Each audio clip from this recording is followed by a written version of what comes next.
After the Civil War ended, the Reconstruction period began, and in addition to the end of the Confederacy, the 14th and 15th Amendment were passed, which resulted in providing freedom and citizenship to African Americans, as well as the right to vote. Unfortunately, local laws such as the Jim Crow laws enforced segregation in the southern states. This was a coded system that affected every aspect of life for African Americans.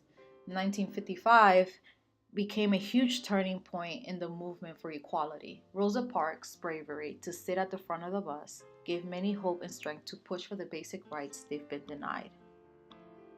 Grassroots activism is politics at its most fundamental level.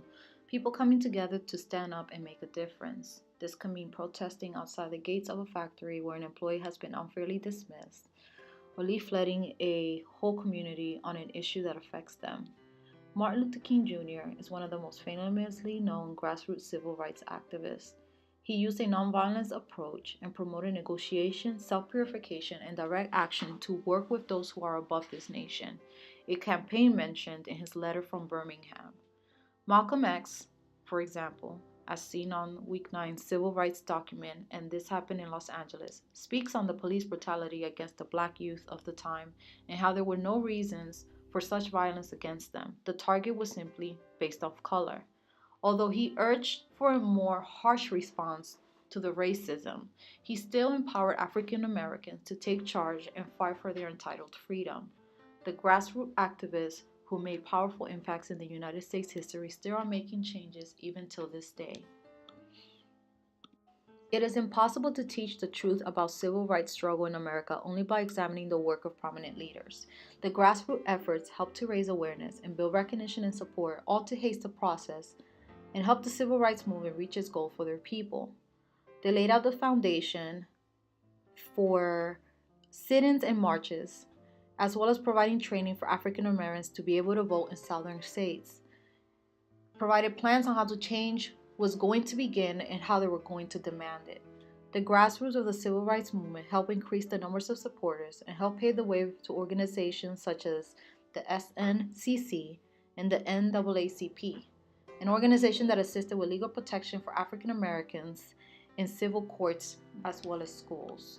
For example, cases such as the Brown v. Board of Education in 1954, mentioned in the Week 9 Civil Rights, What I Tell My Children About Color, states could no longer apply separate but equal schools. As this case shows, it is assisted with the desegregation in communities throughout the United States. The plight of African Americans did not fall on deaf ears. They were receiving the attention of those sitting in high positions of government, presidents, who have contributed to the movement by passing legislations and voting them as laws for the protection and the fight for African American equality.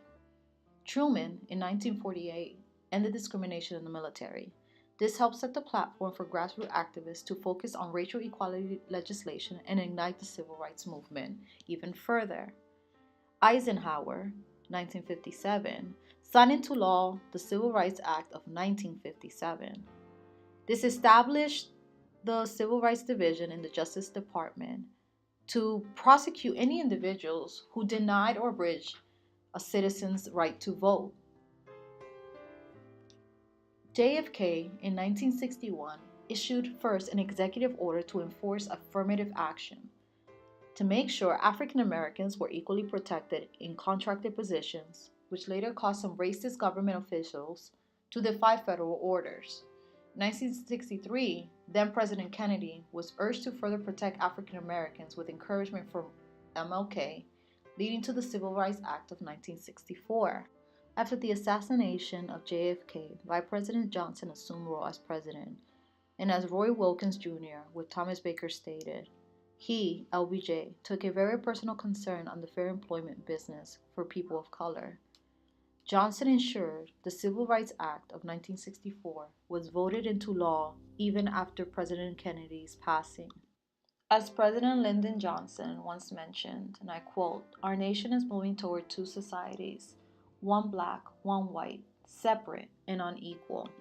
Former President Johnson understood that there was strength in unity, and what better way than to enforce that by providing equal rights for African Americans. In addition to what was previously mentioned, Civil Rights Act of 1964 was passed. Voting Rights Act of 1965 was as well passed. We also had the Civil Rights Commission, enforcement of federal anti-lynching laws across the U.S., and the creation of Civil Rights Division in the U.S. Department of Justice, all to protect and give back to the African American community. If it were not for the civil rights activists along with the grassroots efforts and the actions, the reformers in the federal government would not have been pressured to make the dramatic changes as quickly as they had to. Even though equality is still a battle today in the United States, we would not be as equal as we are today without the civil rights activists and their movement.